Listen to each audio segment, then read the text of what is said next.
হেই সামালো ধান হোক, কাস্তেটে দাও শান হোক, জান কবুল আর মান কবুল।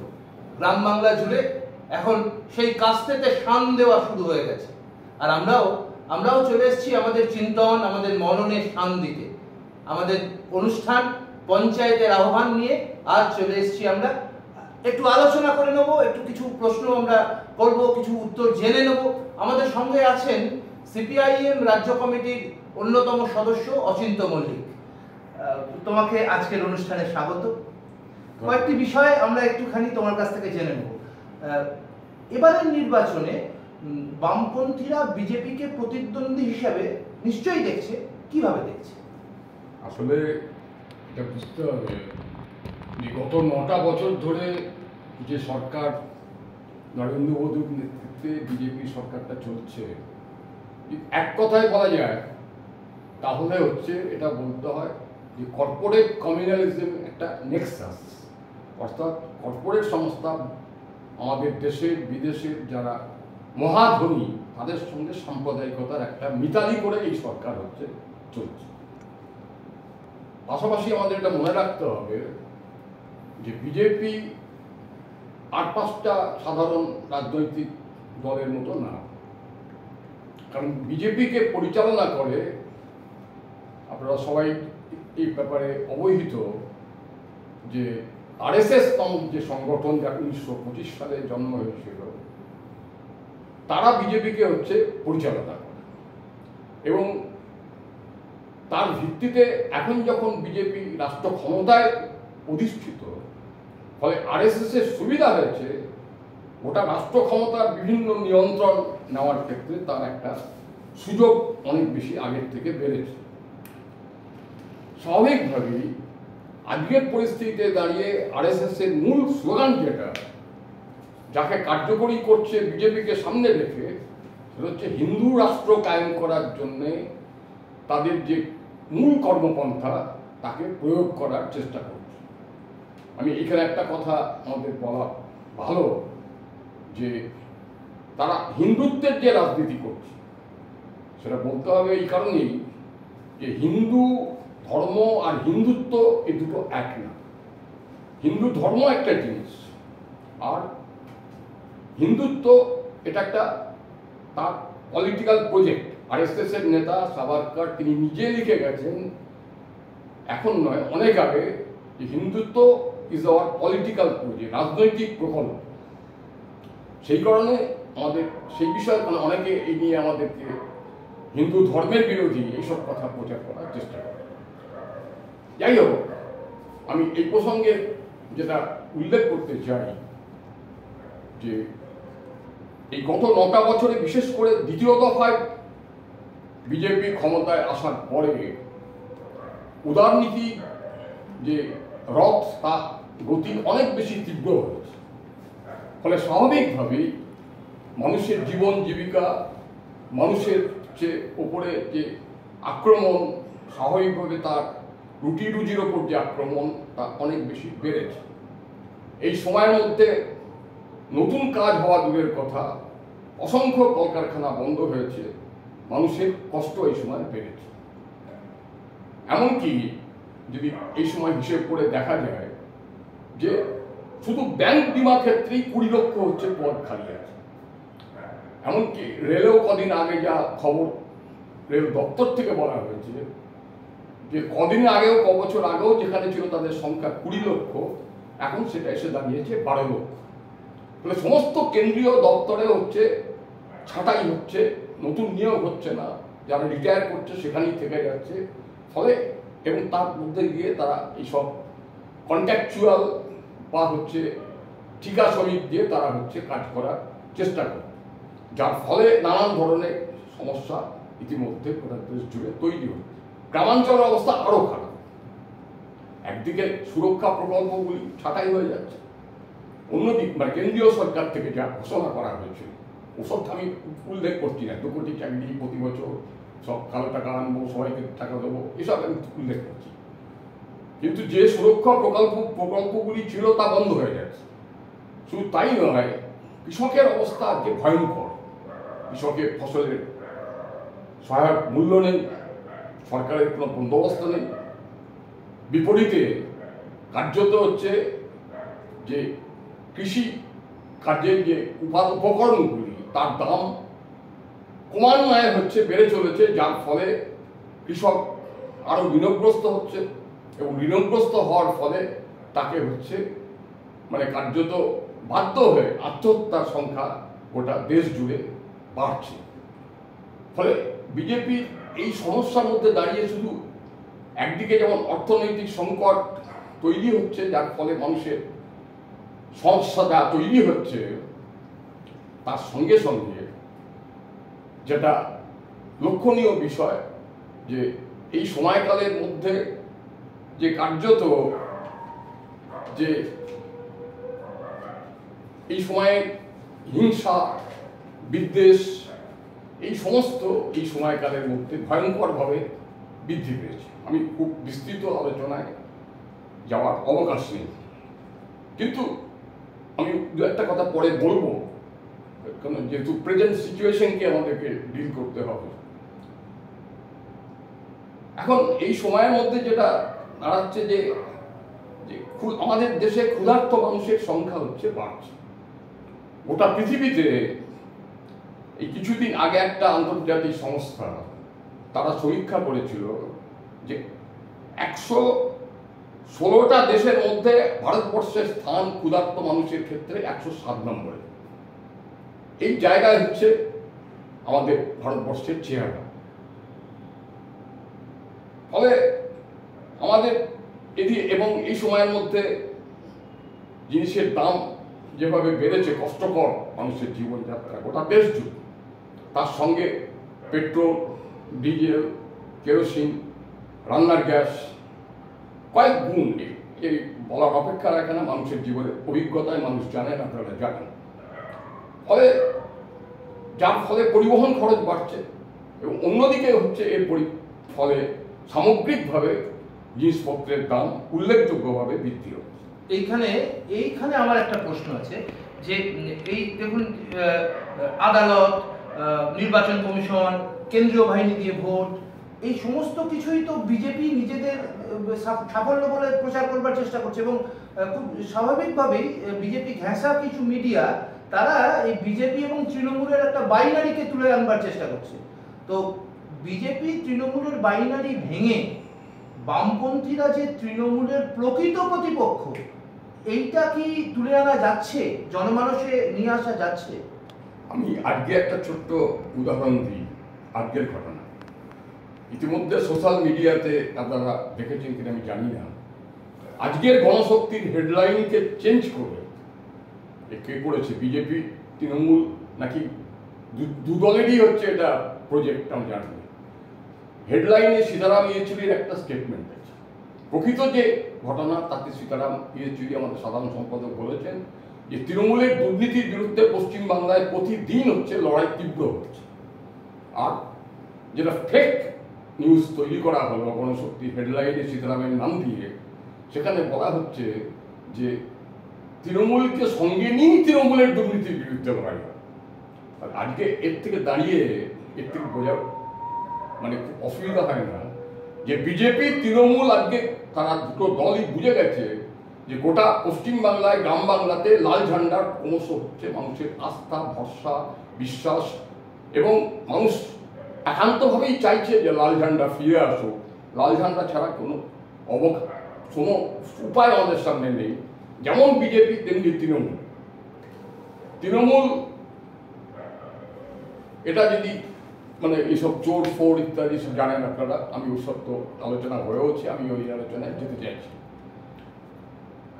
কিন্তু বিজেপির যারা নেতা আজকে তারা কি খুব সাধু নাকি সতী সাজার চেষ্টা করছে, নাকি আমি নাম করছি না, বিরোধী দলের নেতা যিনি পশ্চিমবাংলার বিধানসভা, তিনি যখন তৃণমূলে ছিলেন, মুর্শিদাবাদের দায়িত্বে ছিলেন পার্টি, তাদের পার্টি, গোটা মুর্শিদাবাদের সব থেকে বেশি তো হচ্ছে এই চাকরি বিক্রি লুট হয়েছে।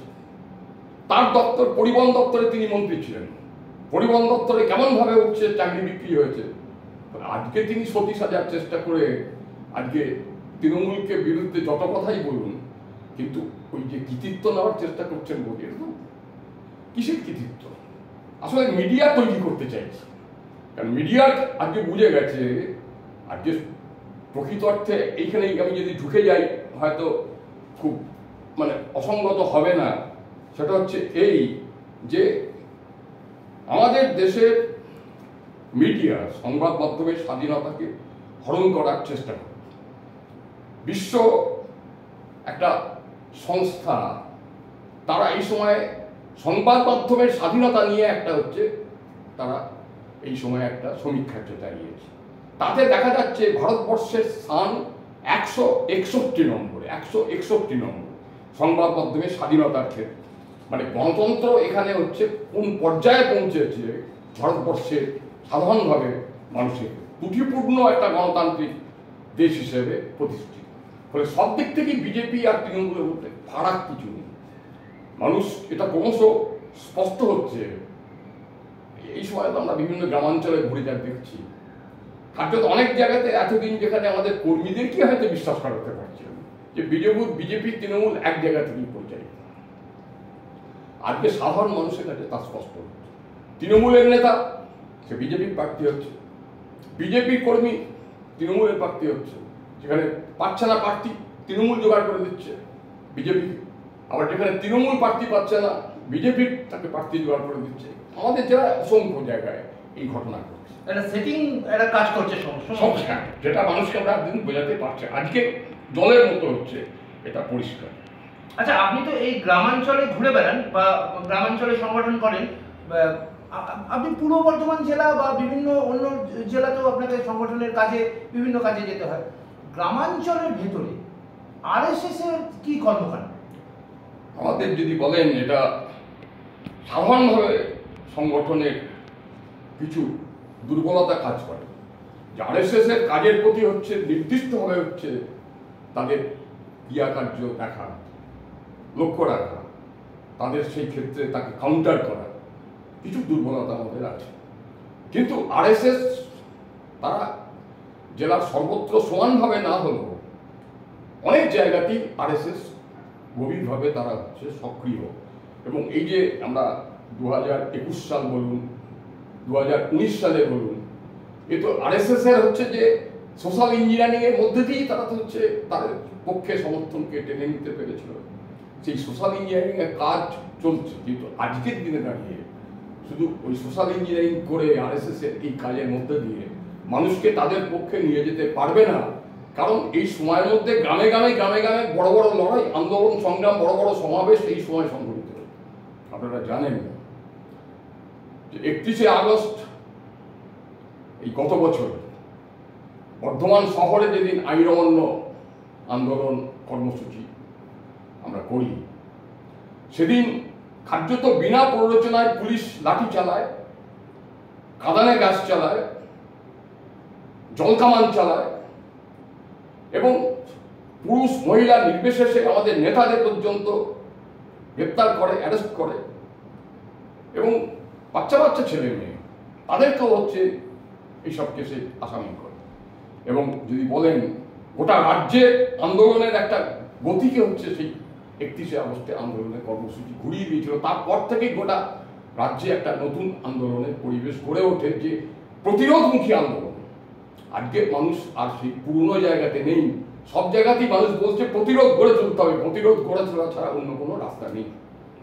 এই যে ধরুন পাটনা বৈঠক নিয়ে তো বিজেপি অনেক রকম কথাবার্তা বলছে, সর্বদলীয় দলগুলো যে এক জায়গায় জড়ো হয়েছে, বিজেপি বিরোধী দলগুলো, তো সিপিআইএমও গেছে, খুব স্বাভাবিকভাবে তৃণমূল কংগ্রেস এখানে এসেছে।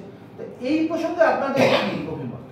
এই নিয়ে আমাদের পার্টি, বিশেষ করে আমাদের পলিট ব্যুরো, আমাদের পার্টির রাজ্য সম্পাদক, তিনি পলিট ব্যুরোর সদস্য, প্রকাশ্যেই ঘোষণা করেছেন যে এই যে গোটা দেশ জুড়ে এই যে বিরোধীদের বৈঠক হচ্ছে, সেই বৈঠকের মধ্যে দিয়ে এই নয় যে গোটা দেশে একটা কেন্দ্রীয় জোট তৈরি হবে।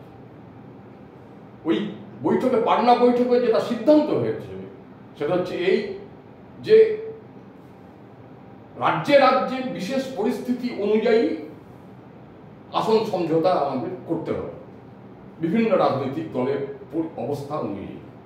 এবং পরিষ্কারভাবেই হচ্ছে কথা বলা হয়েছে যে পশ্চিমবঙ্গে আমাদের এই লড়াই হলো তৃণমূল কংগ্রেস এবং হচ্ছে বিজেপির বিরুদ্ধে, দুটো শক্তির বিরুদ্ধে একসঙ্গে। কংগ্রেসের সঙ্গে আমাদের সমঝোতা হয়। আবার ধরুন উল্টোটা, কেরালাতে আমাদের কংগ্রেসের বিরুদ্ধে হচ্ছে লড়াই। আবার ধরুন ত্রিপুরাতে সেখানেও কংগ্রেসের সাথে একসঙ্গে আসন সমঝোতা করে লড়াই। ফলে এই কোনোদিনই যখন এই যে ইউপিএ সরকার তৈরি হয়েছিল, এই যে কংগ্রেসের নেতৃত্বে যে সরকার 1998 সালে বলুন, 2004 সালে বলুন, এই সরকার তৈরির সময় ভোটের আগে কোনো জোট তৈরি হয়নি। যা হয়েছে ভোটের পরে। আমাদের পার্টি বামপন্থীরাও ভোটের পরে তাদেরকে আমরা সমর্থন করেছিলাম। কোনো মন্ত্রিসভার ভেতরে আমরা যাইনি। কতগুলো শর্ত, কতগুলো ন্যূনতম কর্মসূচি তাদেরকে রূপায়ণ করতে হবে, এই শর্তের মধ্যে দাঁড়িয়ে আমরা তাদের সরকারকে সমর্থন করি। ফলে ভোটের পরে তাদের নতুন করে পরিস্থিতি যা তৈরি হবে, সেইখানে হচ্ছে আমাদের ঠিক হবে যে বিজেপি বিরোধী কেমন করে লড়াইকে আমরা এগিয়ে নিয়ে যাবো। তো এটা নিশ্চিত গোটা ভারতবর্ষ জুড়ে বিজেপির আজকে যা চেহারা দাঁড়াচ্ছে। অতি সাম্প্রতিক যদি বলেন কর্ণাটক নির্বাচন, এই কর্ণাটক নির্বাচনে যে বিজেপি যেভাবে হচ্ছে শোচনীয় পরাজয়, এই সবাই জানি। আমরা জানি এই সময়ের মধ্যে হিমাচল প্রদেশে বিজেপির হচ্ছে যে সংকটের মধ্যে পড়েছে। সামনে কতগুলো বিধানসভার নির্বাচন, বিজেপি ফল ভালো করতে পারবে না। ফলে রাজ্যে রাজ্যে হচ্ছে পরিস্থিতি বিচারে সমঝোতা হবে। কংগ্রেসও বলেছে, আমাদের পার্টিও বলেছে যে পশ্চিমবঙ্গে বিজেপি এবং তৃণমূল দুই শক্তির বিরুদ্ধেই লড়াই, এবং সেখানে বাম কংগ্রেস একসঙ্গে আমরা লড়াইয়ে থাকবে। আপনার কাছে আমার শেষ প্রশ্ন, সেটা হচ্ছে এবারের যে পঞ্চায়েত নির্বাচন, সেই পঞ্চায়েত নির্বাচনে আপনারা ডাক দিয়েছেন, তৃণমূলকে পরাস্ত করার অবশ্যই ডাক দিয়েছেন, তার পাশাপাশি বিজেপিকে পরাস্ত করারও ডাক দিয়েছেন। এই বিজেপিকে পরাস্ত করার ডাক দিয়েছেন কেন? এইটাই তো হচ্ছে, আমি তখন বলতে গিয়ে অন্যদিকে প্রসঙ্গটা ঘুরে যাওয়ার কারণে আমি বলার সুযোগ পাইনি। সেটা হচ্ছে এই যে ধর্মীয় মেরুকরণ এই সময়ের মধ্যে বেড়েছে।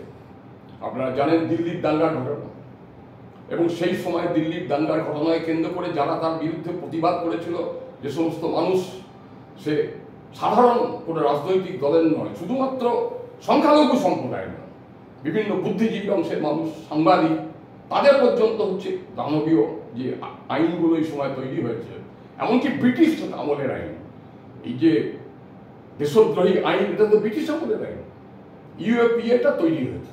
ফলে এই দুই আইনে গ্রেপ্তার হয়েছে, এবং জানেন আপনারা কতজনকে খুন করা হয়েছে।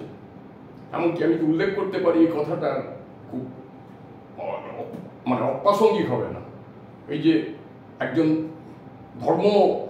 খ্রিস্টান ধর্মের হচ্ছে মানে যাজক বা যাই বলুন, স্ট্যান স্বামী, 80 বছর বয়স, তাকে ধরে জেলে হচ্ছে 20 লাখ টাকা, এবং অসুস্থ অবস্থায় কার্যত তাকে খুন করা হলো যদি বলা হয়, এটা হচ্ছে বাড়িয়ে কিছু বলা হবে না।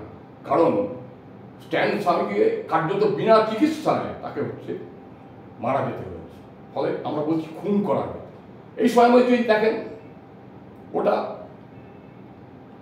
মণিপুরের দিকে তাকিয়ে, মণিপুর জ্বলছে, দুটো সম্প্রদায়ের মধ্যে লাগিয়ে দেওয়ার চেষ্টা হচ্ছে। আমাদের রাজ্য দুটো সম্প্রদায়, এই যে কুর্মী আর আদিবাসী, বিজেপি চাইছে এই দুই দলের মধ্যে লাগিয়ে দিতে, এবং লক্ষণীয় বিষয় তৃণমূল কংগ্রেস সেইটাকে হচ্ছে ধোঁয়া দিচ্ছে। তারাও এই কাজে একই সঙ্গে হাত মিলিয়েছে, কারণ দুটো দলই চলে একটা জায়গা থেকে। এটা আমাদের দীর্ঘদিন ধরে আমরা বলে আসছি। আজকে এটা প্রমাণিত। ইতিমধ্যে আরএসএস এর নেতা মোহন ভাগবত, তিনি এসেছিলেন কিছুদিন আগে পশ্চিমবাংলায়, আমাদের কাগজে না, সংবাদপত্রের। একবারে আরএসএস এর যে সংবাদপত্র স্বস্তিকা, তাতে হেডলাইন হয়েছিল, আপনারা সংবাদ মাধ্যমে দেখে থাকতে পারেন, যে কার্যত বলা হয়েছে বিজেপি ক্ষমতায় পশ্চিমবঙ্গে না আসতে পারে, না আসুক, কিন্তু তৃণমূলই থাকুক, কিন্তু লাল ঝান্ডা যেন বাড়তে না পারে। আর সেই মোহন ভাগবতকে আমাদের মুখ্যমন্ত্রী ফল মূল এটা সেটা পাঠাচ্ছেন, মোদীকে আম পাঠাচ্ছেন। শুধু তাই নয়, অমিত শাহ এলেন, হাত জোর করে তাকে ধরে তুলে নিয়ে গিয়ে 14 তলায় বসে কি স্বভাব, যা বেরিয়েছে তাতে হচ্ছে এই যে কেন লাল ঝান্ডা পাচ্ছে, আপনি কি করছেন?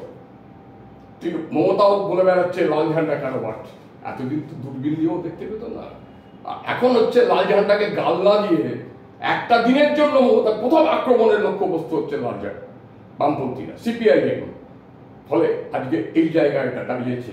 ফলে এই যে মিডিয়ার তৈরি বাইনারি, সেই বাইনারিকে হচ্ছে মানুষের আক্রমণ, মানুষের আন্দোলন, মানুষের সংগ্রাম, তার মধ্যে দিয়েই আমরা হচ্ছে মুক্ত করতে পারবো। কারণ শেষ কথাই বলবো এটাই যে আরএসএসও যেমন বিজেপিকে তৈরি করেছে, আগে হিন্দু মহাসভা, তারপর জনসংঘ, তারপর এটা ওটা করে বিজেপি, ঠিক তেমনি আপনাদের নিশ্চিত জানা এটা 1998 সালের আগে যখন তৃণমূল কংগ্রেস জন্মের, এই তৃণমূল নেত্রী আজকে মুখ্যমন্ত্রী, তিনি গিয়েছিলেন নাগপুরে আরএসএস এর সদর দপ্তরে একটা অনুষ্ঠানে। সেইখানে গিয়ে ঠিক হয় মোহন ভাগবতের সঙ্গে আলোচনার ভিত্তিতে যে তৃণমূল কংগ্রেস দল তৈরি হবে, এবং সেই দল তৈরি রেজিস্ট্রেশন থেকে শুরু করে তার প্রতীক পাওয়া থেকে শুরু করে সবটাই হচ্ছে করে দিয়েছিল আরএসএস এর পক্ষ থেকে। ফলে আরএসএস চালায় বিজেপিকে, আরএসএস চালায় তৃণমূল কংগ্রেস। ফলে দুটো দলই হচ্ছে ওই আরএসএস নিয়ন্ত্রিত এবং সামগ্রিকভাবে। ফলে দুটো শক্তির বিরুদ্ধে লড়াই এই কারণেই আমাদের করতে হবে, দুটো শক্তিকেই পরাস্ত করতে হবে। এটাই হচ্ছে আজকের দিনের পরিবেশ। তোমাকে অনেক ধন্যবাদ এত সুন্দর করে এই আলোচনায় এই প্রশ্নগুলো সমস্ত কিছু বুঝিয়ে দেওয়ার জন্য আমাদেরকে। তোমার কথার রেস ধরেই বলি, রাত্রি কখনো চিরস্থায়ী হয় না, অমানিসার ভোর কাটবে, সত্যের ভোর আসাটা এখন শুধু সময়ের অপেক্ষা। ভালো থাকবে, লড়াইয়ে থাকবে। তোমাদের সকলকে আমরা নমস্কার।